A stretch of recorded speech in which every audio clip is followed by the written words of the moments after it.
Olá, boa noite, sejam bem-vindos. Mais uma reunião do Decifrando o Novo Testamento com a Visão Espírita. Meu nome é André Andriolo, hoje é 7 de julho de 2025, nossa 21ª reunião. Nós vamos começar falando hoje da Companhia Feminina de Jesus, depois vamos falar da sua parentela e vamos começar a falar do porquê que ele ensinava, né, por parábolas. E como que é isso aí? Bom, como sempre, eu esclareço que o nosso estudo é feito à luz da doutrina espírita, codificada por Allan Kardec. Não tem intenção de brigar com ninguém, discutir teologia com nenhuma outra religião. Nós usamos, como eu sempre falo, eu uso sempre o texto da Bíblia de Jerusalém, que está em destaque aqui, mas eu também uso, né, a Bíblia do Peregrino, que é a Bíblia católica, que tem uns comentários muito legais, a Bíblia de Estudo em VI, que é bastante completa também, e o site Logos, esse software de Bíblia, que tem várias Bíblias ali, vários estudos, comentários e tal. Fontes não espíritas, hoje eu estou usando o Comentário Bíblico MacArthur, o Manual Bíblico Halley e esse novo dicionário da Bíblia do Douglas, que também tem um comentário bíblico ali no meio. É muito interessante. Como fontes espíritas, hoje, né, vou usar o Evangelho segundo o Espiritismo, esse livro do Jorge Alará, Parábolas do Amor, o Jorge Alará e a esposa dele é poetisa, e ela faz uma trovinha, e no início de cada capítulo tem uma trovinha dela. Né? Eu vou usar esse livro aqui, Personagens da Boa Nova, que falam em publicação da Federação Espírita do Paraná, e vou usar esse livro aqui, Sabedoria do Evangelho, do Carlos Torres Pastorino, vou usar o 3º volume, que é o que eu estou usando agora. Esse nosso estudo agora vai ser o início do ensino por parábolas. Vamos falar um pouquinho no capítulo 12 de Mateus, capítulo 3 de Marcos e capítulo 8 de Lucas. E nós estamos com o objetivo de ver se a gente consegue trabalhar um pouquinho a Companhia Feminina de Jesus, que das mulheres que acompanhavam Jesus, falar do ensino por parábolas, falar da parábola do semeador, vai ser a única que a gente vai falar hoje, e vamos falar também da parentela espiritual. Né? Então, começando com as mulheres que seguiam Jesus, então, lá em Lucas, capítulo 8, né? Deixa eu pegar minhas colas aqui, Jesus está andando pelas cidades, né? Está andando por Cafarnaum ali, Betsaida e tal, ele fala assim, ele andava por cidades e povoados pregando e anunciando a boa nova do reino de Deus. Lembra que na última reunião a gente falou, ele terminou a parte teórica e saiu para a parte prática, né? E aí os 12 acompanhavam ele, assim como algumas mulheres que haviam sido curadas de espíritos malignos e doenças. Esse é o texto lá de Lucas, né?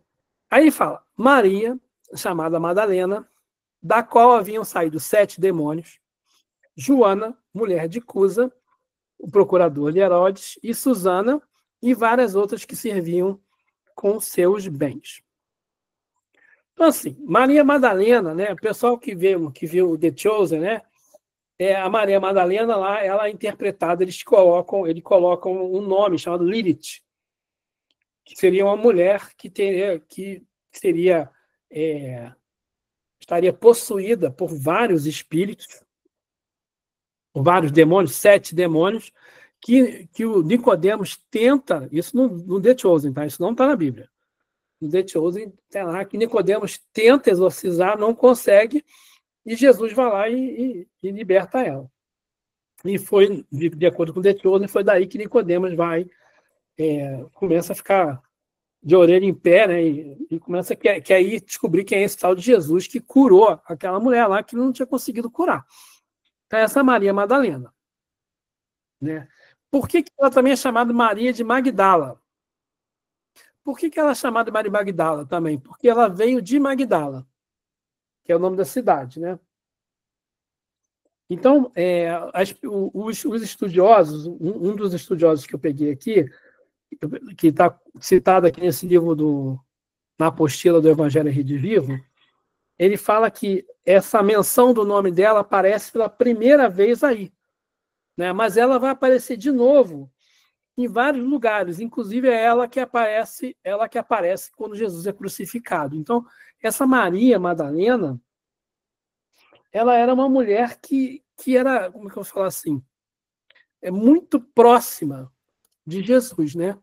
A presença dela junto a Jesus perto da cruz sugere uma amizade profunda de Maria com Maria, mãe de Jesus.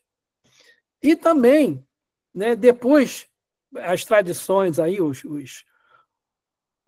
exegetas e também os apócrifos falam que Maria Madalena, depois que Jesus foi crucificado, depois que Maria ficou sempre em companhia de Maria, e mãe de Jesus, e de João, o discípulo amado, e que ela teria ficado até em Éfeso, onde ela teria morrido, né? O João também morreu lá de velho, né? E Maria, mãe de Jesus, também morreram lá no exílio em Éfeso. E Maria, então, ficou o tempo todo perto de Jesus durante a fase de pregação. E ela era íntima ali dos discípulos, dos apóstolos e da mãe de Jesus. Então, era uma das mulheres que andavam juntas. A segunda mulher que é citada ali, nominalmente, é Joana, mulher de Cusa. O pessoal fala que é Joana de Cusa. Os livros espíritas geralmente falam Cusa com S, mas na Bíblia está Cusa com Z. Né? O Cusa era um procurador de Herodes. E ela era, então, uma mulher de muitas posses. Né? Ela tinha seu serviço inúmeras criadas que serviam a ela com zelo. Ela desfrutava, no tempo de Jesus, de um privilegiado nível social, lá em Cafarnaum.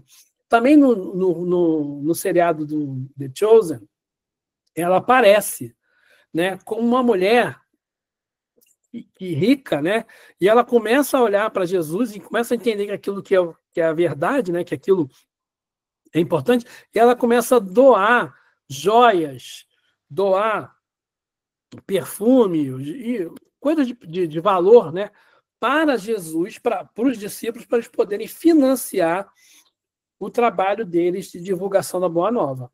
Isso está lá no The Chosen. Né? Então, ela era uma mulher que estava, como se diz, no alto local, né, numa alta posição social, na época ali em Cafarnaum. E Humberto de Campos, no livro Boa Nova, eu esqueci de citar ali, desculpem no início, mas no livro Boa Nova, ele fala que Joana possuía a verdadeira fé.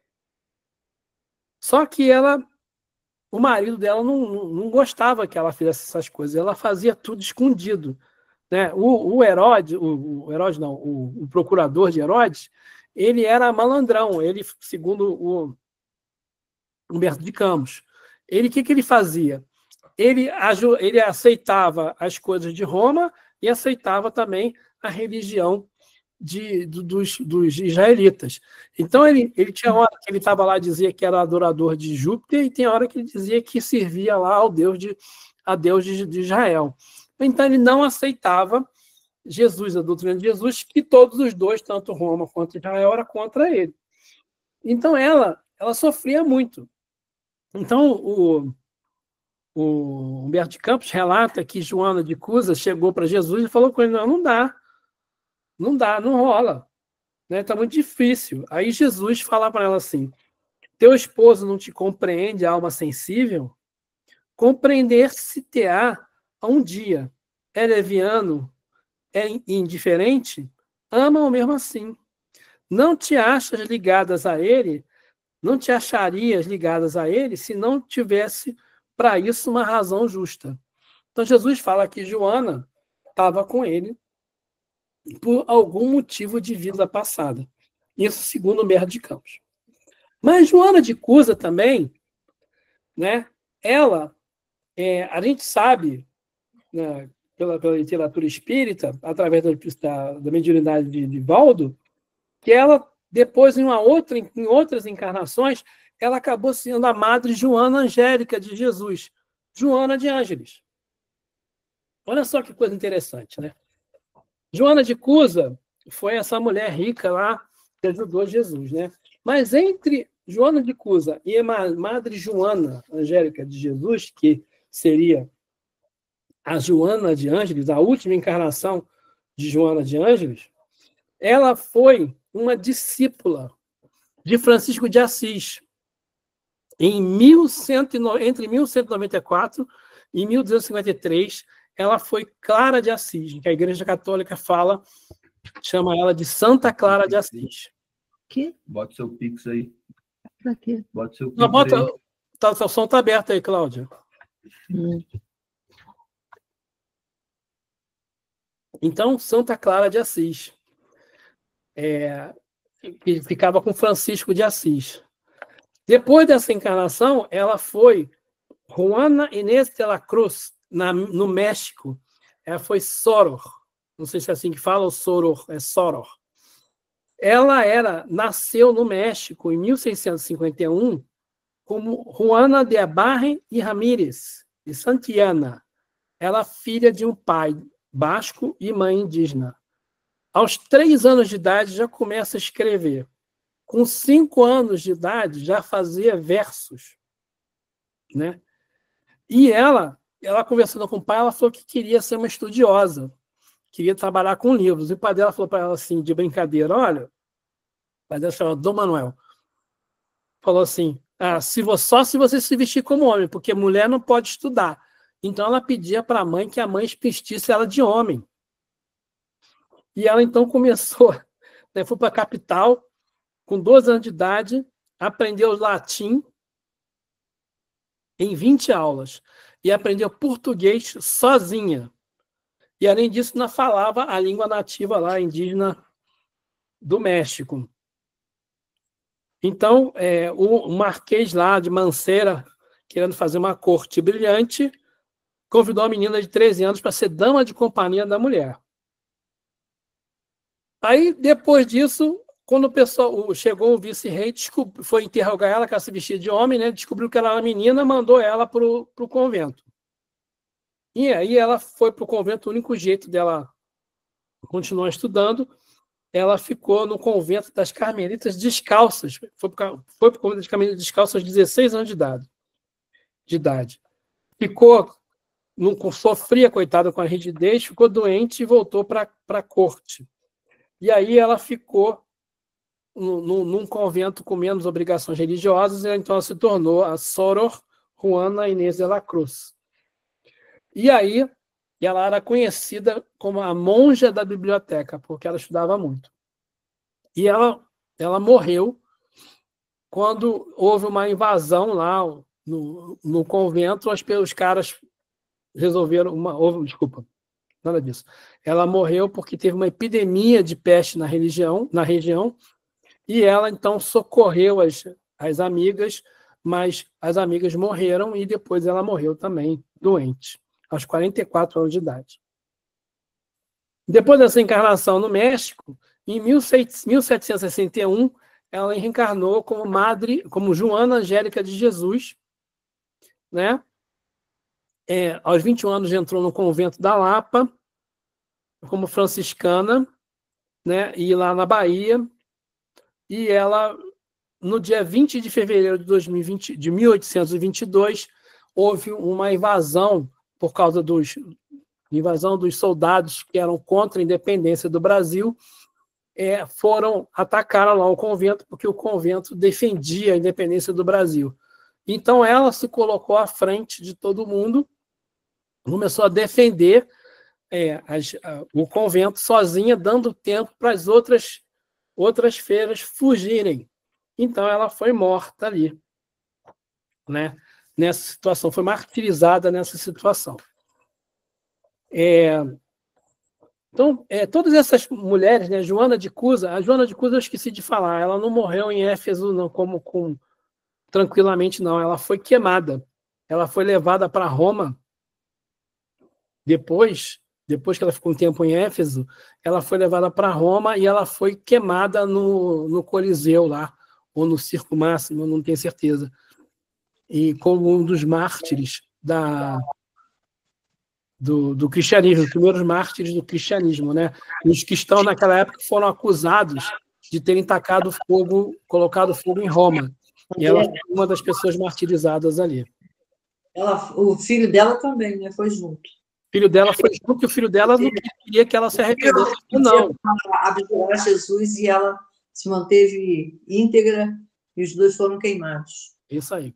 Então, Joana de Ângeles foi Joana de Cusa, depois foi Clara de Assis, depois foi a Sora Juana Inês de la Cruz, e depois foi Madre Joana Angélica, que como espírito veio como Joana de Ângeles. Essa é uma breve, muito breve mesmo, história de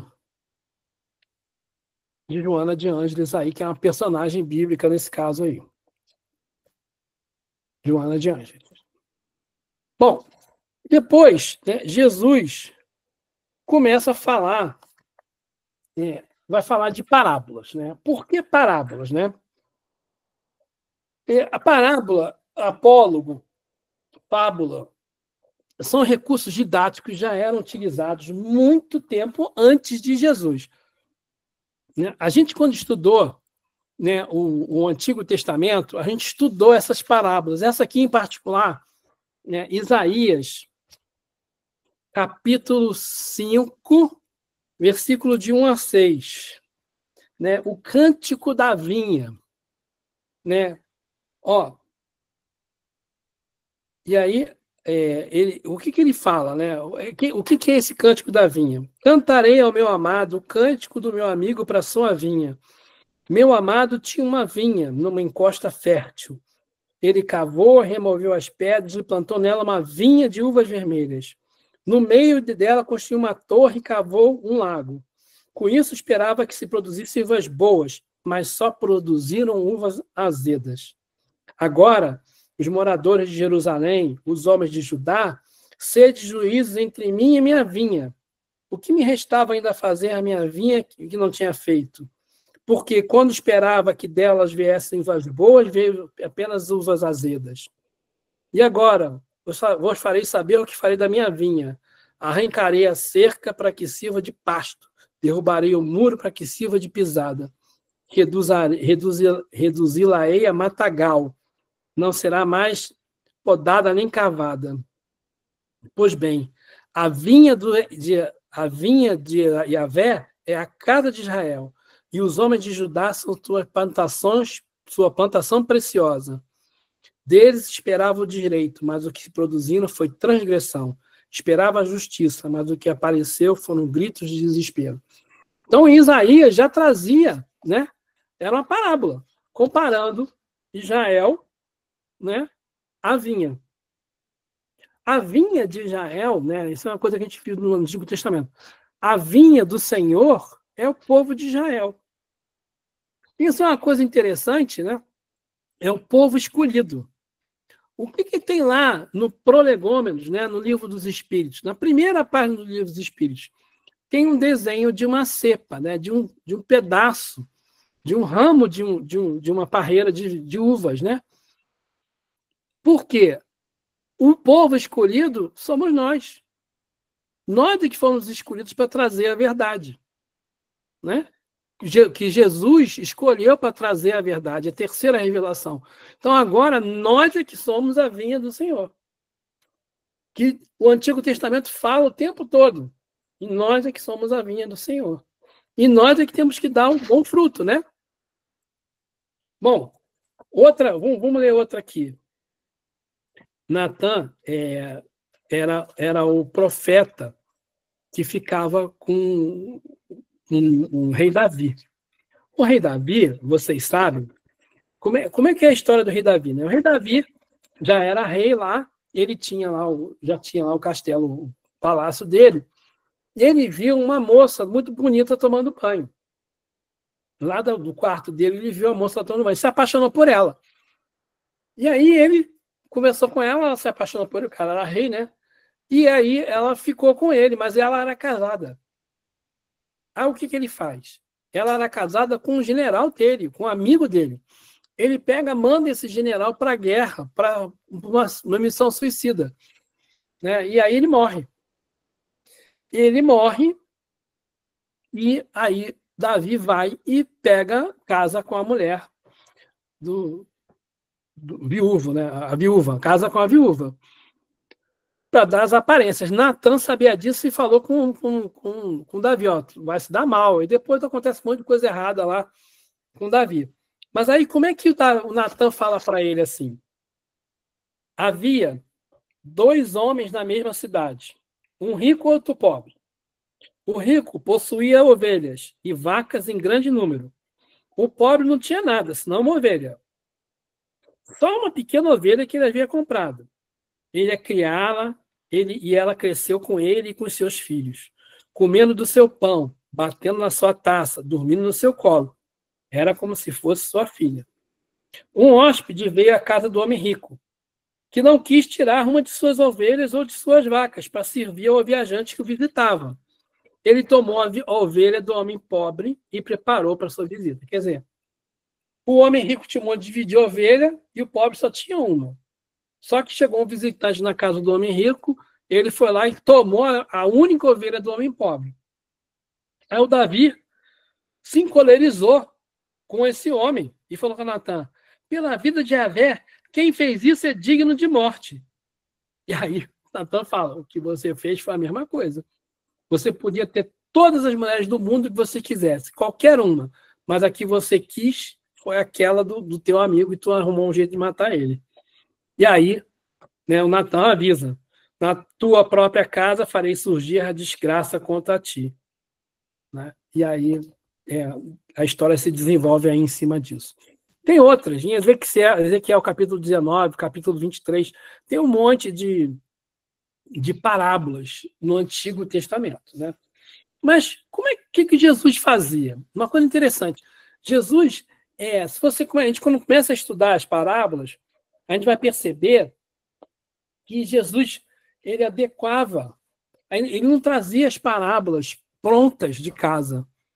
Né? Ele não saía com aquilo pronto. Né? É óbvio que espírito superior, espírito puro. Mas como é que ele fazia? Se ele estava falando com pastores, pastores se preocupam com o quê? Com o rebanho. Então, a parábola ia ser sobre ovelhas. Se ele estivesse falando com mulheres na época, por favor, não briguem comigo, isso é da cultura da época, as mulheres só faziam as tarefas de casa. E olha só coisa assim, tinha que varrer, arrumar a casa. Então, pensa bem, quantas vezes não sei que não era uma coisa comum uma mulher perder uma moeda, a moeda cair no chão e entrar, por exemplo, entre as tábuas do assoalho, não sei, né, porque não era bonitinho igual hoje, não eram ripinhas ali. Será que não era? A parábola da dracma perdida, né? A moedinha que sumiu. Qual é a mulher que não vai buscar aquela moedinha, né, que perdeu? Qual é o pastor que não vai buscar a ovelha que se perdeu? São parábolas para pastores e para pessoas de vida comum. Falava com o mercador pensa em quê? Comércio. Né? Então ele vai fazer a parábola com dinheiro, joias, pérolas. Não jogar pérola aos porcos. Né? Ele está falando com as pessoas. Para quem ele está falando? Que público que ele está falando? Quando ele vai falar de agricultores, ele vai falar de planta, plantio. Então vai falar de semente. Né? Então, né, Jesus começa. Um semeador saiu a semear. Ao semeá-la, uma parte das sementes caiu ao longo do caminho. Outra foi pisada e as aves do céu a comeram. Outra parte caiu sobre a pedra e, tendo germinado, secou por falta de umidade. Outra caiu no meio dos espinhos, e os espinhos, nascendo com ela, abafaram-na. Outra parte, finalmente, caiu em terra fértil. Germinou e deu fruto ao cêntuplo. E, dizendo isso, exclamava: quem tiver ouvidos de ouvir, que ouça. Aos discípulos: que significa tal parábola? que significa essa parábola? Os discípulos não eram pescadores, lembra? Aí, Jesus fala: a vós foi dado conhecer o mistério do reino de Deus. Aos outros, porém, em parábolas, a fim de que vejam sem ver e ouçam sem entender. Né? É a pedagogia. Aí Jesus continua. Eis, pois, o que significa essa parábola. A semente é a palavra de Deus.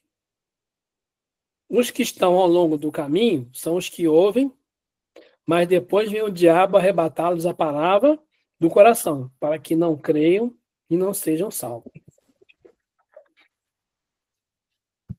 Os que estão sobre a pedra são os que, ao ouvirem, acolhem a palavra com alegria, mas não têm raízes, pois creem apenas por um momento, e na hora da tentação desistem. Aquilo que caiu nos espinhos são os que os ouviram, mas, caminhando sob o peso dos cuidados, da riqueza e dos prazeres da vida, ficam sufocados e não chegam à maturidade. Olha só. O que está em terra boa são os que, tendo ouvido a palavra, com o coração nobre e generoso, conservam-na e produzem fruto pela perseverança. Então, Jesus faz a parábola, né, explica por que ele fala em palavra e depois explica a parábola. Né? Isso é bastante interessante. Então, né, ele começa ali. Semeador e a semente.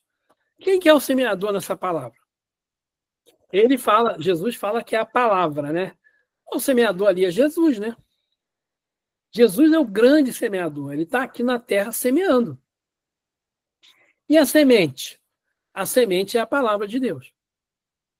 Né? Então, o semeador é Jesus e a semente é o ensinamento, é a informação. Né? Então, Jesus está aí, a semente é a boa nova. Né? Todo mundo, né? Todo mundo que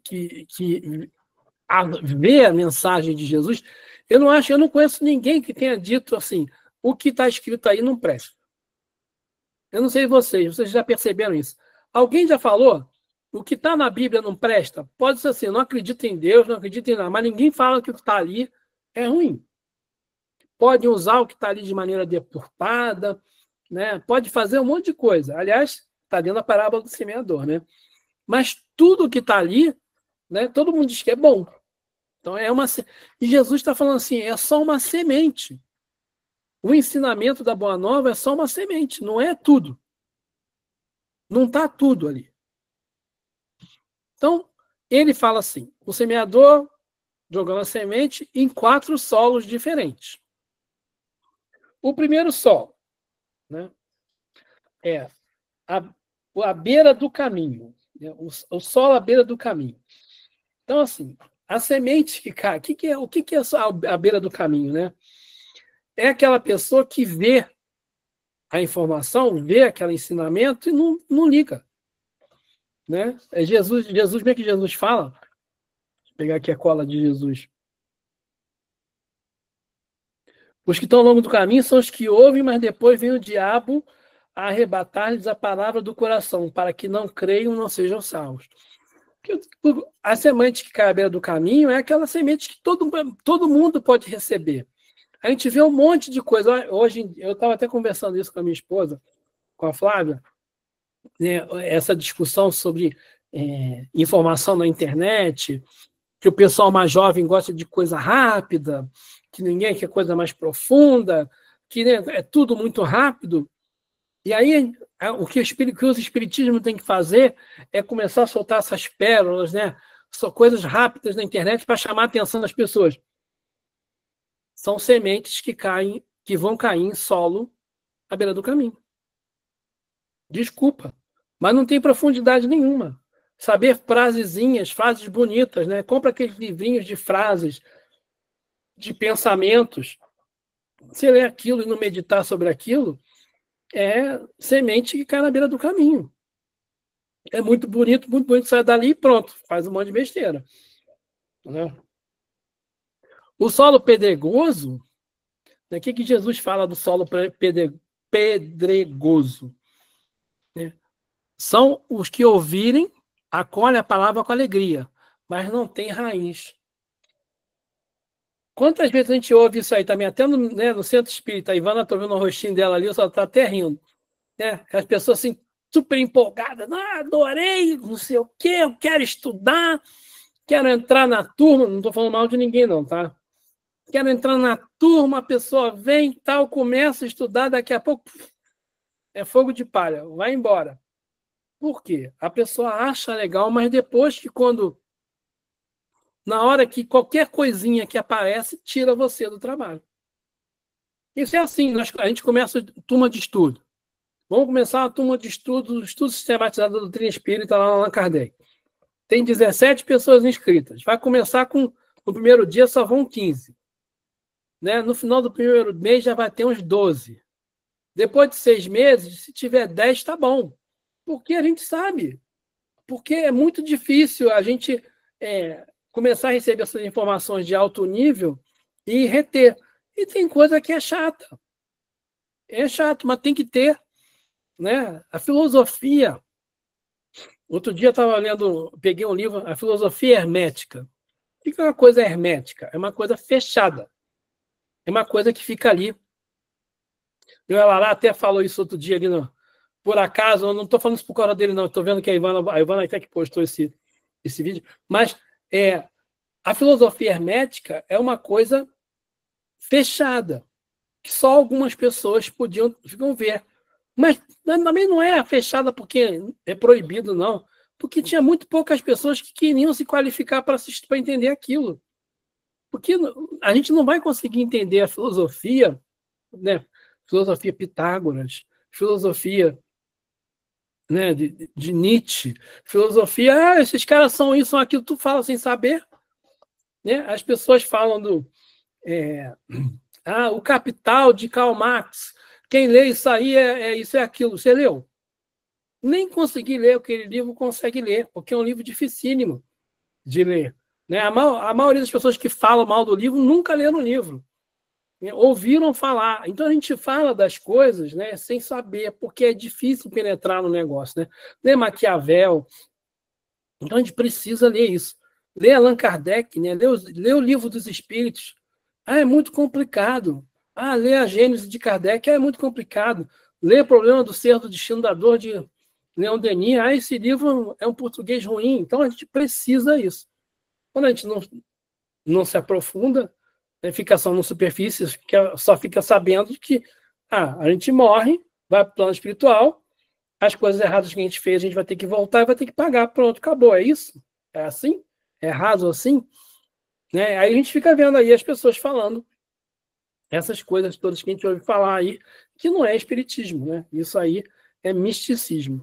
Bom, deixa a minha amargura de lado, deixa eu continuar aqui. Aí Jesus fala do solo com espinhos. O que é o solo com espinhos? São aqueles que ouviram, mas começam a caminhar,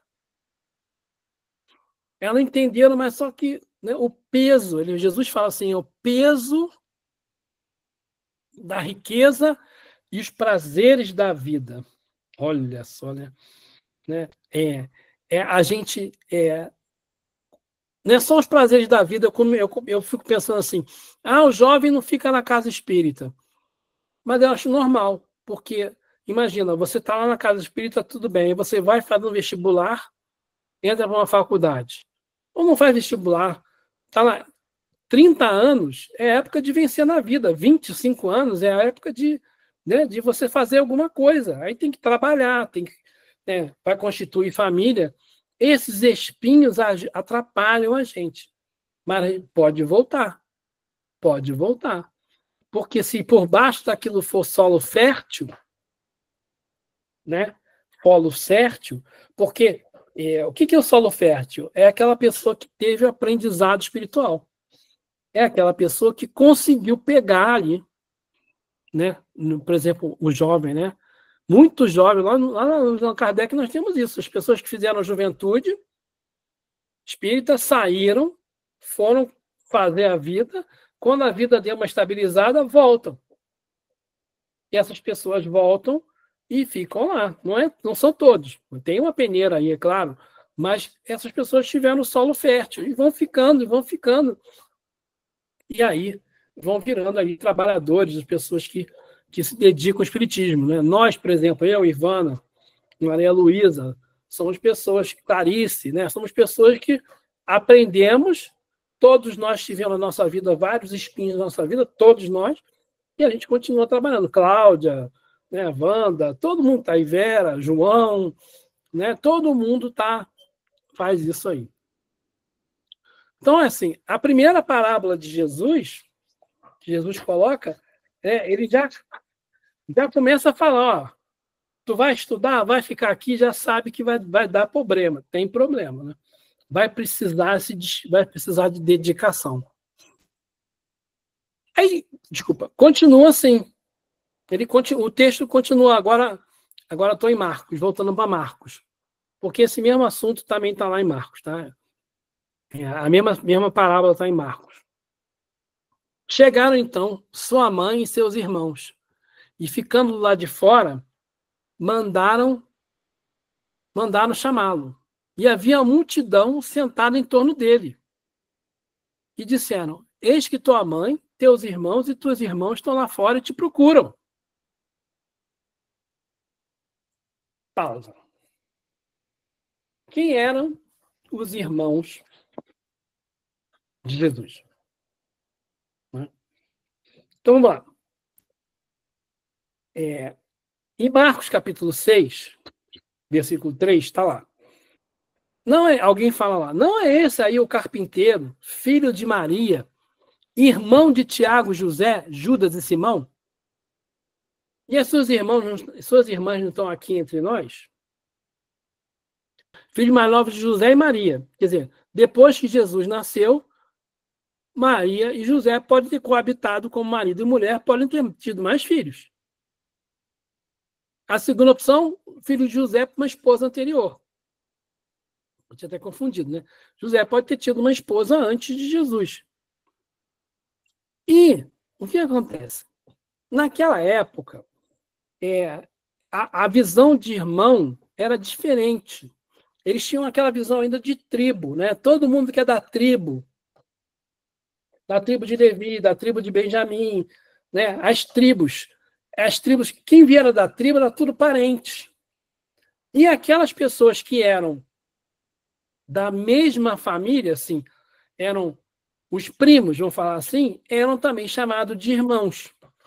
Então, uma das opções seria que essas pessoas seriam primos de Jesus. O Pastorino, ele coloca essa hipótese, ele chama assim, hipótese.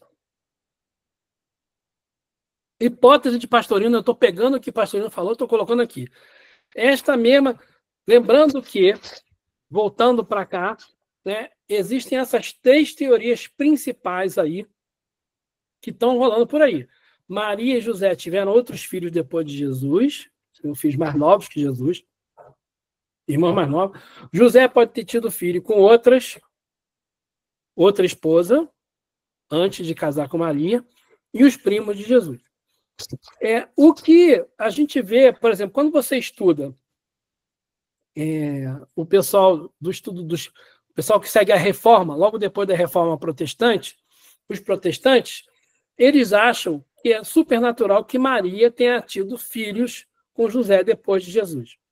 Então, os protestantes têm uma tendência de ir lá para o lado esquerdo, filhos mais novos de José e Maria. Os católicos, eles ficam ali entre o meio, os filhos de José, ou primos, tendendo mais para primos. Allan Kardec comenta bastante, ele também tende para primos, né? Primos de Jesus. E o Pastorino, ele vai e fala, família de Jesus, tinha José e Maria. José era filho de Jacó, não sabe, em nenhum lugar diz que era a mãe de José. E Maria era filha de Joaquim e de Ana. Isso também está na tradição, isso também não está escrito em lugar nenhum, está nos apócrifos ali. Quando ele fala tradição, são os apócrifos. Esse Joaquim, né, teve 2 filhas, Maria e Joana. Joana, esposa de Cusa, que teve 3 filhos, Salomé, o Zebedeu, Simão e Maria. E Salomé, desculpa, casou com Zebedeu, teve Tiago maior e João Evangelista. Então, Tiago maior e João Evangelista são apóstolos. E do lado de José, José tinha um irmão, Alfeu Clopas, que casou com Maria, outra Maria, que teve 3 filhos, José, São Judas Tadeu e Tiago menor.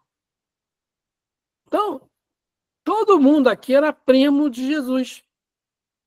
Por isso que ele fala ali, ó, não é esse o carpinteiro, filho de Maria, irmão de Tiago e José, Judas e Simão? E as suas irmãs não estão aqui entre nós, Salomé e Joana? Então, essa teoria que é a teoria de Pastorino, de que essas pessoas, né, essa família de Jesus que chega ali, são primos de Jesus. E aí Jesus vai e faz a famosa pergunta, né? Quem é minha mãe? Quem são meus irmãos? Que Kardec tenta responder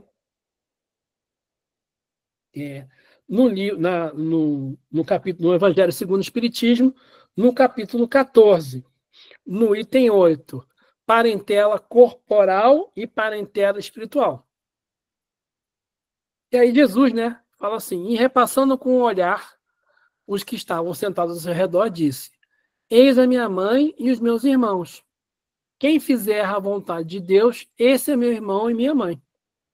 Ele pergunta, quem é minha mãe, quem é meus irmãos? Aí ele olha para o lado, eis minha mãe e meus irmãos. Quem fizer a vontade de Deus, esse é meu irmão, minha irmã e minha mãe. Então, Kardec fala, né, os espíritos falam, olha, os laços de sangue não determinam necessariamente os laços espirituais. Olha só que coisa interessante. A gente já sabe disso, a gente fala muito sobre isso, né? Muitas vezes, né, nós podemos nascer numa família em que a gente não tem afinidade com aquela família. E o laço de sangue vai servir para a gente resolver problemas do passado. Isso a gente discute muito, né, no estudo. Né? Como é que Deus resolve os problemas? Porque a gente vem de briga. Como é que a gente resolve essas brigas? Muitas vezes, somente com amor. E qual é a maneira que você resolver isso? É com um laço consanguíneo. Né? E é até interessante, né, que a gente vem de outras vidas, né, com problemas. Você vê filho e pai que não se gostam, né? Mãe e filho, mãe e filha, né, que tem problemas. Né? E aí a gente tem que passar, né? Esse laço é o pior laço, né? Pai, mãe, filho e mãe, né? Pai e filho, né? Esse é o pior, é o mais difícil. Que a gente às vezes vê que a pessoa está indo contra a gente, está fazendo tudo errado, né? A mãe de um, sei lá, de um marginal, de um assassino, continua sendo mãe. Porque o laço, né, de amor de mãe é o mais forte que tem. O amor de mãe é o mais forte que tem. E esse amor de mãe é usado para reparar, muitas vezes, problemas de outras vidas. Então, o Kardec fala, os verdadeiros laços de família não são os da consanguinidade, e sim os da simpatia e da comunhão de pensamentos, que prendem os espíritos antes, durante e depois de suas encarnações. Consequentemente, 2 seres nascidos de pais diferentes podem ser mais irmãos pelo espírito do que se o fossem pelo sangue. Né? Então, a gente tem a família, né? A família espiritual é muito maior. Né? Ele continua, podem atrair-se, buscar-se, sentir prazer quando juntos, ao passo que 2 irmãos consanguíneos podem repelir-se, conforme se vê todos os dias. Por quê? A gente vem de outras vidas com problema e esse problema continua. E é difícil resolver. Há, pois, duas espécies de famílias. As famílias pelos laços espirituais e as famílias pelos laços corpóreos. Tá? Então, isso é interessante, né, porque a gente vê que amor de mãe para filho é incondicional. Filho pode aprontar o que for que a mãe... Geralmente a mãe segura a onda, né? Pai e filho, não. Mas mãe e filho é assim. Irmão também não é assim. Irmão com irmão não rola. Se aprontar muito, dá craca, né? E irmãos também, o que eu percebo aqui, pelo menos aqui em casa, né? Meus filhos, eles eram novos, eram um abraçando o outro, não sei o quê. Vão ficando mais velhos, eles começam a pegar cada um o seu caminho, né? Então, um não quer saber muito do problema dos outros. Eles vão seguindo a sua vida.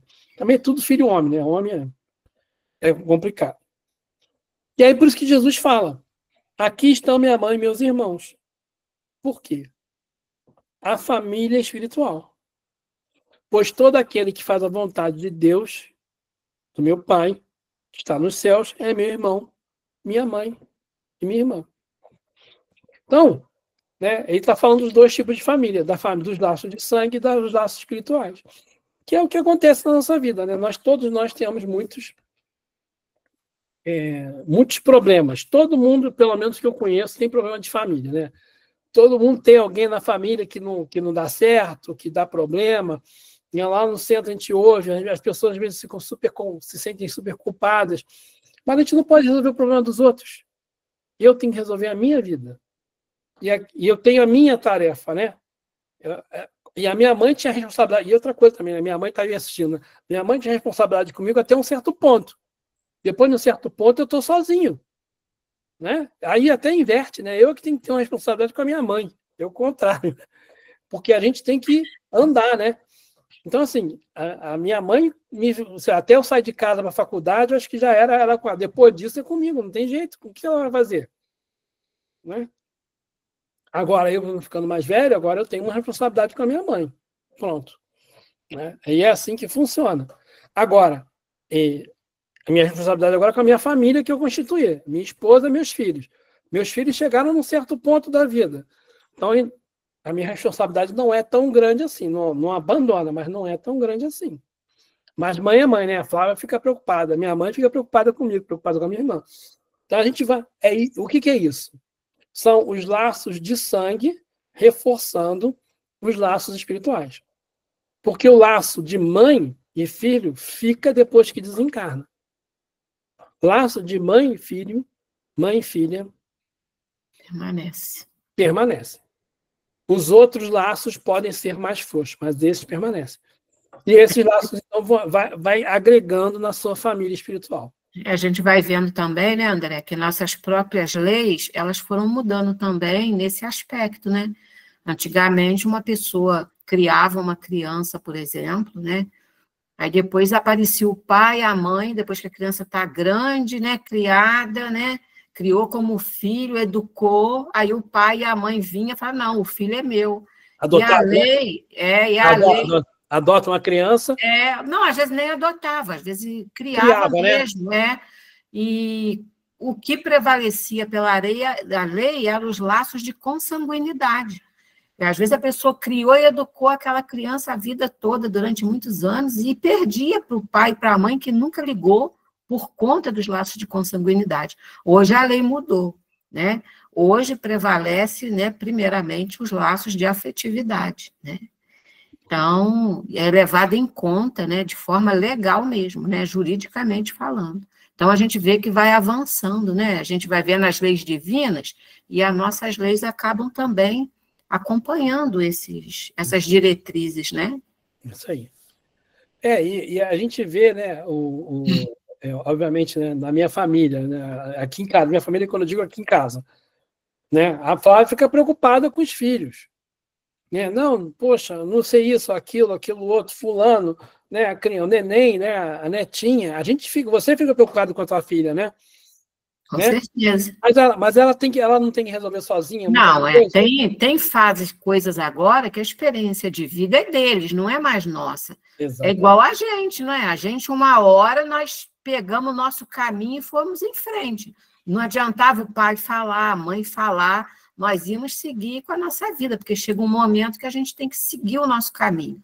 Mas não impede o pai, a mãe de apoiar o filho. Isso é diferente, não é? Agora, eles vão ter que seguir o caminho deles mesmo. E o que é mais difícil, né? Igual você falou, tem filho que é difícil, né? Mas, e a mãe, principalmente, se preocupa muito. E isso, às vezes, traz um sofrimento muito grande, porque a mãe quer tentar resolver algo que não cabe mais a ela. Cabe ao filho responder ser responsável pelos atos dele, né? E que não adianta, não vai ser a mãe, não vai ser o pai que vai conseguir dar conta disso. É onde traz muito sofrimento, quando a gente tem essa dificuldade de compreender que os nossos filhos são um espírito antigo. Eles não estão nessa vida uma vez só, que eles trazem, né, toda essa demanda espiritual de muitas vidas e que se manifesta, às vezes, nessa existência, na nossa família, tendo a gente como pai, como mãe, não é?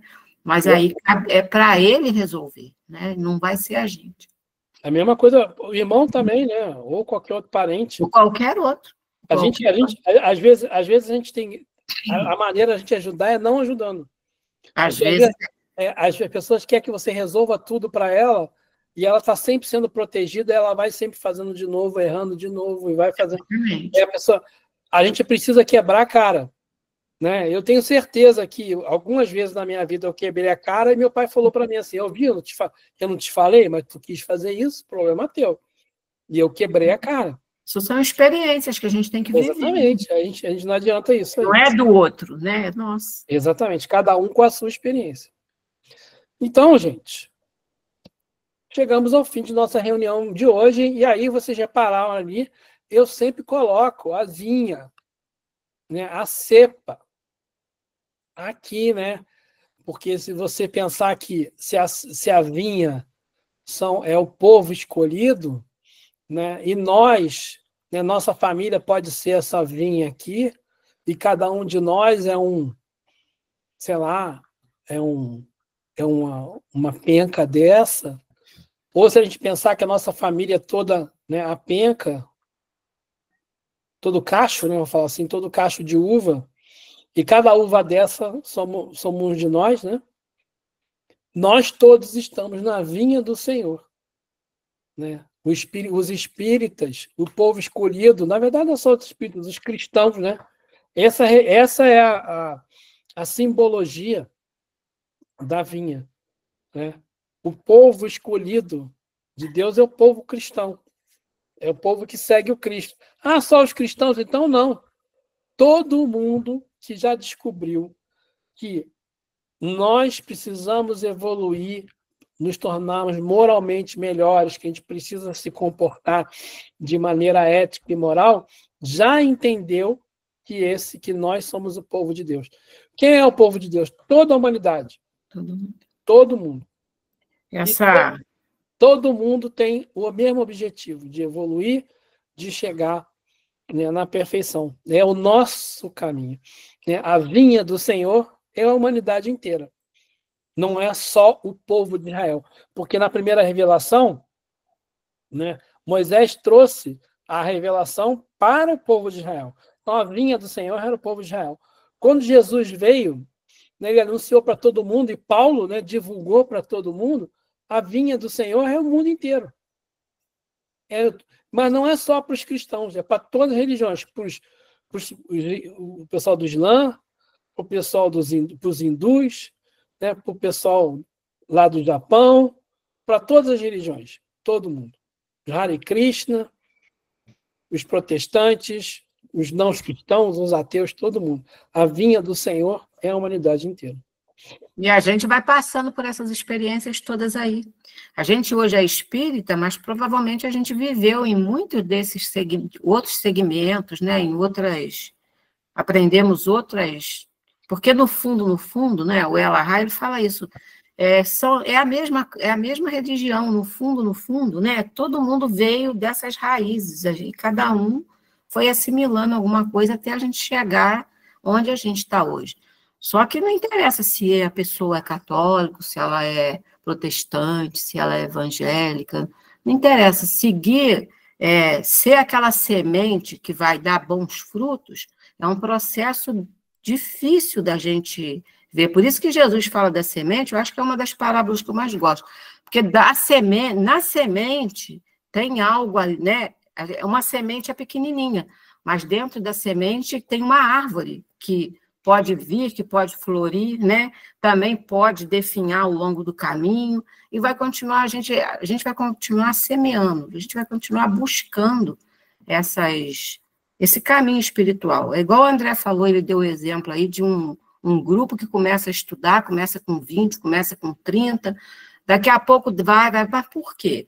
Porque uma coisa, gente, é a gente se comprometer com a nossa evolução 1 dia, 2 dias, 3 dias, 4 dias, 5 dias, 1 mês, né? Aí você vai. Outra coisa é você se comprometer com isso durante toda a tua vida. É você ficar 30 anos estudando, buscando, né? Oferecendo às pessoas o pouco que a gente aprende, né? E está ali, igual o André fala. Tem um estudo, que nem aqui. Né? Quantos estavam aqui no estudo quando começou o estudo? Não é? Muitos, não é? Agora, o André tem que estar aqui toda terça-feira, toda segunda-feira. Entenderam? Isso não é fácil. A gente, agora, o André tem dificuldade? Ele tem. Um montão, tem um montão, mas é isso que a gente tem que ir no caminho espiritual, para a gente chegar a entender tudo aquilo que o Cristo falou, leva tempo mesmo, né? E, às vezes, a gente vai ser aquela semente. Uma caiu na pedra, né? A outra caiu em outro campo, mas não quer dizer que a gente não vai florir um dia. Todos vão. Isso é que é mais importante. Então, tá bom, gente.